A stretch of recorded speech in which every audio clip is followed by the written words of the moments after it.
What's up, everybody? Welcome to Twisted Angle Garage. In this episode, we tear into the 54 Plymouth. We get the front suspension off of it, get the rear suspension completely taken off of it, and we get the computer and the wiring moved inside the cab so it's a little more cleaned up, so we can move along a little farther on the project. So make sure you like, subscribe, tell your friends, and follow along. Here we go.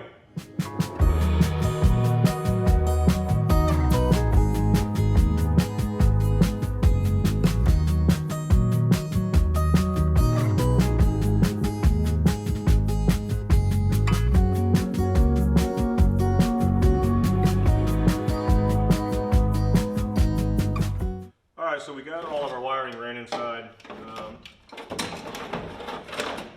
We're going to pull the dash out of it, and I actually think we're going to paint the dash. But I'm going to gut the back of the dash, get rid of all the wiring, components that are not needed. I am going to leave all the facing and stuff like that. We're going to build the bracket though and mount our PCM up in here. But for now, I am just going to mount it over here so we can get the car running. I've got a ignition switch box that's going to go right here. I'm actually going to mount it in the front of the glove box, so it'll be flush right in there. And, so let's get it done.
Tucked up under the dash for now.